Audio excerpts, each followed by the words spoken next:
Dunia Islam.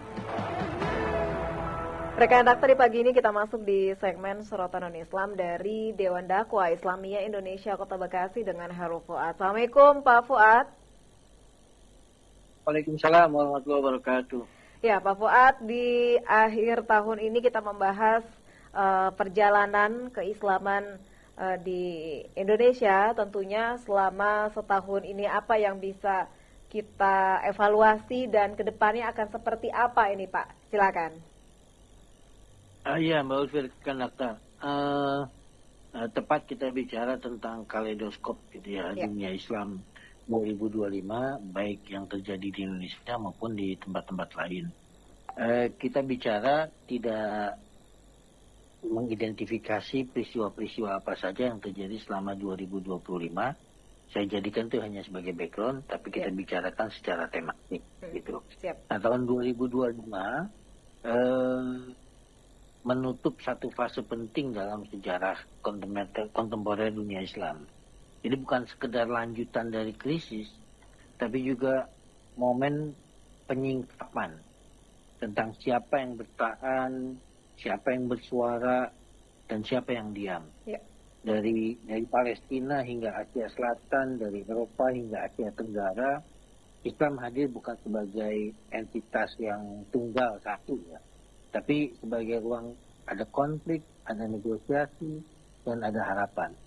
Nah, saya melihat 2025 ini sebagai tahun kontradiksi besar antara penderitaan struktural dan kebangkitan kesadaran global. Nanti kita bisa lihat dalam kasus Palestina. Antara stigmatisasi Islam dan lahirnya solidaritas lintas iman. Ini dalam kasus Islamofobia. Dan yang ketiga,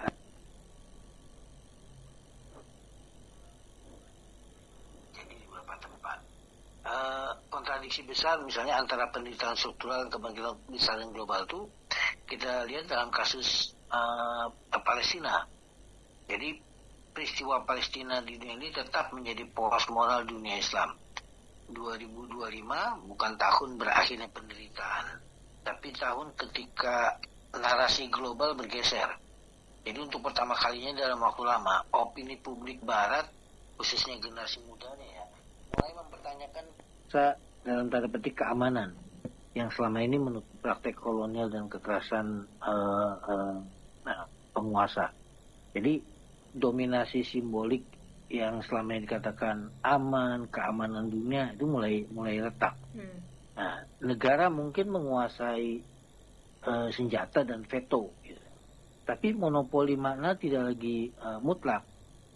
Apa maksudnya? Maksudnya solidaritas global terhadap Palestina itu ini menunjukkan kebangkitan kekuatan moral, sesuatu yang selama puluhan tahun tidak hadir dari panggung internasional. Jadi dunia Islam itu tidak kalah karena lemah secara moral, tapi karena selama ini suaranya terpecah-pecah, gitu loh. Ketika suara itu mulai menyatu, bahkan didukung oleh non-Muslim, dunia mulai mendengar. Nah, ini kita lihat misalnya kasus-kasus yang di Palestina, kita rinci Gaza 2025 gitu ya, tragedi yang terlalu terlihat untuk disangkal. Wilayah dengan kehancuran infrastruktur sipil yang luar biasa, krisis pangan dan kesehatan yang kronis, kemudian generasi anak yang tumbuh dalam trauma permanen. Yang kedua, selain kasus Gaza, kita lihat runtuhnya narasi keamanan yang umum atau tradisional. Selama puluhan tahun tindakan Israel itu dilindungi oleh narasi dominan.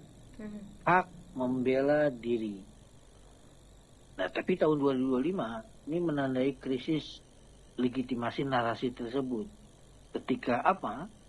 Ketika korban sipil menjadi mayoritas, rumah sakit dan sekolah hancur, bantuan kemanusiaan terhambat, gitu ya. Nah, ini meruntuhkan itu. Dan yang ketiga dari kasus Palestina itu ada solidaritas global. Palestina sebagai isu kemanusiaan dunia, bukan lagi isu regional, isu kebangsaan, ya, isu keagamaan.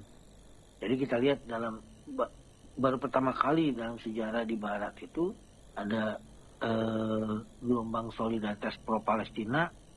Nah, itu kita perhatikan, kita lihat ada di kampus-kampus elit Barat, serikat buruh, komunitas lintas iman, bahkan aktivis HAM global. Nah, ini menariknya, peristiwa-peristiwa ini tidak didominasi oleh negara, tidak dikendalikan oleh elit politik, tapi muncul oleh masyarakat sipil global. Ya. Apalagi yang kita bisa lihat dari kasus Palestina? Nah, tentu kita lihat hukum internasional. Jadi peran hukum internasional itu bagi kita ini agak tersyok-syok, bahkan mungkin terlambat. Dia langkah hukum internasional misalnya yang menyatakan bahwa Netanyahu itu pelaku tindakan kekerasan perang, itu juga tidak bisa dieksekusi dengan baik. Itu. Jadi kita punya hukum internasional, kita anggap datang terlambat, kita anggap tidak terlalu responsif. Ini baru bicara tentang Palestina, Mbak Uci. Jadi benar. Satu blok yang kita bicarakan, nah, ini problem yang kita katakan tadi itu pergeseran narasi global, gitu. Ya. Demikian, Mbak Uci. Ya, baik. Tentunya kalaupun kita melihat hal-hal ini tentu dari psikologi, sosial tentu terganggu, dan bagaimana ke depannya ini akan lebih baik lagi, Pak? Iya, berdasarkan catatan-catatan tadi, tentu kita punya agenda besar ke depan, gitu ya. Membaca arah tahun 2026, misalnya kita punya modal, ada kekuatan etika global. Bukan hanya sekedar identitas keislaman, tapi sekarang isu Palestina itu sudah global. Itu modal yang bisa dikapitalisasi, dimanfaatkan untuk terus menekan Israel, menekan Barat, dan menunjukkan pembelaan kepada Palestina. Satu hal yang selama ini dilakukan, ketidakadilan, kezaliman kepada Palestina itu disembunyikan, hari ini bisa dibongkar melalui netizen, melalui mata publik, gitu. Ini yang saya kira ada kekuatan tersendiri soal media sosial, soal dunia digital, gitu ya, yang membantu menunjukkan ketidakadilan yang terjadi di Palestina. Kemudian yang kedua, saya kira harus ada penguatan diplomasi umat. Nah, diplomasi selama ini kan terfragmentasi. Kita lihat Timur Tengah bagaimana sikapnya, beberapa negara yang sudah melakukan perdamaian dengan Israel, kemudian negara-negara di Asia ada yang fokus kepada dalam negeri, ada yang lantang, kemudian negara-negara Afrika yang sangat minim suaranya untuk menyuarakan Palestina. Jadi perlu penguatan gitu. Kemudian yang ketiga, saya kira harus ada reformasi internal dunia Islam. Iya, benar. Termasuk dalam isu pendidikan dan keadilan sosial. Begitu, Mbak Uti. Iya. Apakah masih akan dibayang-bayangi dengan Islamofobia ini, Pak Fuad? Iya, Islamofobia ini tema kedua. Jadi Islamofobia global, antara politik ketakutan dan resistensi masyarakat gitu. Jadi tahun 2025 ini mencatat meningkatnya Islamofobia institusional.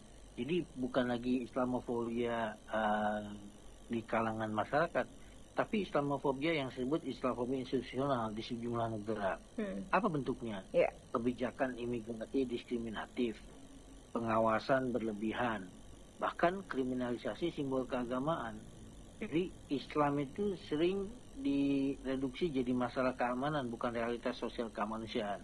Nah, contoh misalnya, kalau ada tokoh politik dunia yang muslim lalu kemudian terlibat kasus kriminalitas, itu yang dilihat latar belakang keislamannya, agamanya. Tapi kalau kasus seperti Epstein, ya pedofili yang luar biasa masif melibatkan elit politik itu, padahal itu Yahudi, itu tidak diungkap dan tidak dikaitkan dengan keagamaannya. Itu bayangkan kalau itu yang terjadi dengan seorang petinggi politik sebuah negara muslim, ya, punya jaringan elit global, kejahatannya pedofili, seks terhadap anak-anak, itu pasti akan yang dikaitkannya dengan Islam sebagai backgroundnya, bukan individualnya. Nah, ini ini yang kita lihat sebagai paradoks kalau saya lihat ya. Jadi, tapi uniknya Islamofobia itu semakin ditekan identitasnya, semakin menguat jadi kesadaran. Nah, sebagian orang itu kan menganggap bahwa Islamofobia itu terhadap muslimnya. Ya. Tapi Islamofobia bukan sekedar kebencian agama, tapi juga dianggap sebagai instrumen politik untuk mengelola ketakutan di tengah krisis ekonomi dan identitas global. Jadi betul yang Mbak Lutfi sampaikan, selain kasus Palestina itu, kita punya dua. Yang kedua ya soal Islamofobia. Dan yang ketiga, kalau Mbak Lutfi di awal menyebutkan secara nasional apa problemnya, kita masih punya problem dunia Islam dan krisis kepemimpinan moral. Yeah. Jadi tantangan terbesar umat Islam 2025 ini tidak selalu datang dari luar, tapi dari dalam. Konflik internal, otoritarianisme, korupsi, kegagalan sebagian elit muslim menerjemahkan nilai Islam ke dalam tata kelola yang adil. Dan ini kita temukan di beberapa negara muslim, mau di Turki, di Timur Tengah, di Afrika, maupun di Asia, termasuk Asia Tenggara. Iya. Begitu, Mbak. Baik. Kalaupun di negara-negara Islam lainnya, meskipun pemimpin mereka Islam, tapi masih terjadi konflik ya Pak. Maksudnya kalau ada apa-apa pasti Islam yang disalahkan. Padahal mereka pun juga sama kayak Indonesia ini, mayoritas Muslim, pemimpinan Muslim. Apakah memang pemahaman dari mereka yang masih kurang terkait dengan Islam sehingga selalu disudutkan begitu Pak? Ya, kita tidak bisa lepas dari konteks kolonialisme dan problem politik gitu ya. Yeah. Negara Muslim itu tidak serta-merta lalu kemudian dipimpin oleh pemimpin Muslim yang taat terhadap etika Islam. Nah, kita masih bergumul dengan pemikiran-pemikiran sekuler para pemimpin Muslim. Bahkan di beberapa negara, termasuk Mesir sekalipun, gitu ya, kelihatannya dari luar ini berbahasa Arab, tetapi dari dalam itu permusuhannya cukup tinggi dengan gerakan-gerakan Islam. Nah, Mesir itu cukup panjang punya sejarah berlawanan dengan gerakan-gerakan Islam. Dari Gamal Abdel Nasser, Anwar Sadat, kemudian yang sekarang pun sama, agak alergi. Yeah. Bahkan misalnya setingkat Ikhwanul Muslimin itu tidak bisa nyaman di Mesir. Meskipun itu ada pro kontra ya. Yeah. Apakah Ikhwanul Muslimin itu masih menunjukkan wajah Islam yang damai seperti yang lalu atau sudah dianggap semakin radikal sehingga tidak bisa diterima baik oleh negara maupun masyarakat Mesir gitu. Jadi dalam konteks bagaimana Islam dimunculkan dalam kehidupan sosial politik saja, kita nggak usah berhadapan dengan non Muslim. Yeah. Pemimpin Islam dengan masyarakat Muslimnya saja bukan cuma tidak tercapai kesepakatan, mereka dikejar-kejar, mereka bahkan dianggap yang mengganggu soal keislaman. Kita masih punya PR soal misalnya isu khilafah, isu negara Islam, isu terorisme yang masih belum selesai secara tuntas. Kita lihat misalnya rezim yang lalu, kata-kata khilafah saja itu dianggap sebagai hantu yang menakutkan. Alergi banget ya Pak. Betul, dan itu bukan cuma dari penguasa, ternyata dari beberapa tokoh juga melegitimasi ketakutan penguasa itu. Tuh. Jadi dalam batas wacana saja orang tidak berani untuk bicara hal seperti ini, apalagi pada tataran platform politik, apalagi sampai implementasinya nggak kebayang. Gitu. Jadi itu soal politik, tapi kenapa para pemimpin Muslim seperti itu? Ya karena sekali lagi kekuasaan itu candu, kekuasaan itu korup, dan semakin kekuasaan itu absolut, semakin absolut juga kecenderungan untuk otoriternya. Dan ini berlaku. Kita lihat Pakistan yang jadi contoh misalnya, kekuatan Islam berkali-kali terjadi konflik bukan cuma Muslim dengan non-Muslim, tetapi konflik politik lebih banyaknya antara para pemimpin elit politik. Kemudian Timur Tengah yang relatif lebih stabil, ya, tapi berkonflik dengan organisasi Islam, bukan dengan masanya. Iya. masanya mungkin tidak punya kekuatan. Negara-negara seperti Dubai, Uni Emirat Arab, lalu kemudian yang lainnya. Gitu. Dan tapi jangan lupa juga di beberapa negara para pemimpin muslimnya itu meskipun berhadapan dengan umat Islam secara internal, mereka kalau dianggap menakutkan bagi Barat diberangus. Kita lihat contohnya Irak, Libya, dan juga Mesir. Mesir pernah dipimpin oleh presiden dari kalangan Islam Muslimin, tapi kemudian diturunkan. Kemudian juga Libya ada Muammar Gaddafi, ya tragis. Yang terakhir ada Irak, tentunya Saddam Hussein yang juga kita lihat kehidupannya tragis. Jadi secara internal berhadapan dengan macam, tapi kalau pemimpin itu menjadi beban buat Barat, ya habis. Iya. Ini problem-problem yang kita hadapi di Indonesia, berarti baik internal maupun eksternal. Iya, baik. Tapi mungkin yang patut diwaspadai juga menjadi bahaya, sesama Muslim justru saling membenturkan ini, Pak. Iya, ini seringkali diperkuat dengan narasi yang dibuat oleh penguasanya. Iya. Contoh sederhana saja, 10 tahun di bawah pemerintahan Jokowi dengan yang sekarang, baru beberapa bulan, saya merasakan betul 10 tahun yang lalu tuh kita dibenturkan dengan antar ormas, antara negara dengan Islam, Islam dengan nasionalisme dibenturkan, gitu. Tokoh-tokoh Islam tidak bisa naik panggung. Hari ini, itu ya isunya bukan isu umat Islam, isunya isu soal keadilan pemerintah, isunya tentang pemberantasan korupsi, isunya berkaitan dengan penanganan bencana. Tapi tidak ada isu misalnya Habib Rizik bebas bicara apapun. Lalu kemudian Ustaz Adi Hidayat naik ke atas panggung, Ustaz Abdul Somad diundang Polri, diundang BIN, bahkan diundang KPK yang tidak pernah terjadi sebelumnya. Ini kan sebetulnya hal-hal biasa. Lalu kemudian kalau dipolitisasi oleh rezim tertentu, kelihatan jadi kita bermasalah dengan negara, kita bermasalah dengan sesama ormas, gitu. Nah, kita bermasalah sesama tokoh. Nah, buktinya hari ini saya tidak melegitimasi berlebihan pada pemimpinan yang ada sekarang, tapi hanya sekedar komparasi saja. Tidak ada isu Islam dibenturkan dengan nasionalisme, tidak muncul isu terorisme secara berlebihan, tidak ada kriminalisasi tokoh-tokoh Islam. Tinggal bagaimana kita memanfaatkan nuansa yang ada sekarang ini. Malah justru sebaliknya, ketika tekanan tidak ada, justru kita mungkin cenderung berkonflik sendiri. Mohon maaf, saudara kita misalnya di NU sedang mendapatkan ujian dan musibah, gitu internalnya sendiri tidak ya Pak. Tidak ada tekanan dari luar, tapi kemudian malah terjadi konflik internal. Gitu. Mudah-mudahan tidak menyebar kepada masyarakat, mudah-mudahan cepat selesai dengan islah dengan baik, gitu. Karena ini kan aset umat yang sangat luar biasa. Benar. Jadi panutan yang selama ini menjadi penengah, yang dianggap moderat, yang dianggap menjembatani umat, tapi ya sekarang menghadapi problem seperti ini. Ini adalah contoh bagaimana kita ketika tidak ada tekanan eksternal, kita kadang-kadang problem punya tekanan internal. Jadi meskipun ini sebagai ujian, kita harapkan bisa segera selesai dengan kedewasaan masing-masing pemimpin dan mendapat solusi yang terbaik. Saling dibenturkan dan saling dimanfaatkan ini Pak, bagaimana? Iya,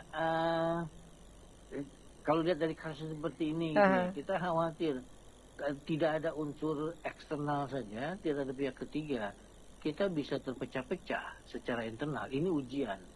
Kalau tidak ada campur tangan pihak luar, tidak ada tekanan dari luar, tidak ada yang menunggangi, kita tidak bisa islah di dalam. Bayangkan kalau kemudian kita diadu domba, direkayasa, diintervensi pihak luar. Itu kita tidak punya kekuatan internal. Ini kan semacam ujian ya. Jadi kalau rumah tangga gitu ya, kalau tidak difitnah dari luar, tidak direkayasa, tidak diintervensi pihak ketiga, itu dia punya problem sendiri sampai terpecah-pecah. Berarti kan kekuatannya bermasalah dalam keluarga itu. Tuh. Tapi ada keluarga yang sangat kuat, difitnah dari luar, diintervensi, direkayasa, ditekan, dia tetap solid. Nah itu yang kita butuhkan. Nah, umat ini perlu kematangan untuk belajar tentang itu. Bukan hanya tentang berorganisasi, mengelola sumber daya, tapi bagaimana melakukan resolusi konflik yang baik. Ya. Itu tantangan. Problem itu selalu karena konflik, menurut. Iya, benar. Kalau udah diberikan konflik, sejauh mana kita punya kemampuan untuk melakukan resolusi konflik. Itu. Baik. Kan kalau dalam teori kan konflik bisa semakin merekatkan atau semakin memecahkan gitu ya Pak ya? Betul, bisa merekatkan kalangan mereka yang satu grup, Iya. tapi bisa menjadi pemecah kelompok yang dianggap sebagai outgroup. Kalau Benar. saudara-saudara kita di NU menganggap satu faksi, itu makin menguatkan solidaritas internal, tapi bahayanya kalau sesama NU juga yang lainnya dianggap sebagai outgroup, itu makin pecah. Tapi kalau outgroupnya dianggap di luar NU, itu outgroupnya, maka in-group di dalam NU-nya itu makin kuat, makin solid. Ya, kalau orang mengoyak-ngoyak NU dari luar, itu makin berkuat. Tapi problemnya kalau perpecahan itu internal, ini yang kita khawatirkan. Solidaritas internalnya itu terpecah antara satu kubu dengan kubu yang lain. Begitu. Baik. Apa yang menjadi evaluasi dan tentu kita sebagai umat muslim harus seperti apa di tahun 2026, tentu tantangannya akan lebih berat lagi ya Pak? Saya kira kalau belajar dari yang saya sebutkan tadi itu ada beberapa paradoks gitu ya. Kita tidak pesimis tapi juga tidak terlampau optimis. Kalau kita lihat kasus di Palestina sekarang mereda karena tekanan internasional, lalu kemudian tapi ya bombardir masih tetap berjalan yang dilakukan oleh Israel. Apakah tidak tampak di permukaan atau memang benar-benar Israelnya mentaati memang kehabisan amunisi dan yang lainnya. Yang kedua, yang kita sebutkan tadi, potensi global luar biasa, mendukung Palestina harus dikapitalisasi, harus terus digaungkan. Kalau tidak, ya kita akan kehilangan momentum. Dan yang ketiga, refleksi kepada negara-negara muslim, terutama pemimpinnya, ya mudah-mudahan tidak berkelanjutan untuk membenturkan Islam dengan narasi nasionalisme, isu terorisme, kemudian mengkriminalisasi para tokoh, gitu. Tapi sekaligus himbauan kepada kita umat Islam, ormasnya, ketika kondisinya kondusif, justru jangan kemudian mencari masalah dari dalam sendiri. Kita harus memanfaatkan kondisivitas itu, menjadikan pemerintah, penguasa agar bisa lebih akomodatif terhadap aspirasi umat Islam. Gitu. Baik. Insya Allah kita berdoa ke depannya lebih baik dan semakin solid lagi umat Islam untuk bersatu. Terima kasih Pak Fuad sudah berbincang bersama Dakta. Sehat selalu. Assalamualaikum warahmatullahi wabarakatuh. Terima kasih Mbak Ulfir dan Dakta. Waalaikumsalam warahmatullahi wabarakatuh. Sorotan Dunia Islam. Rekan Dakta, demikian Sorotan Dunia Islam dari Dewan Dakwah Islamiyah Indonesia Kota Bekasi dengan Herul Fuad.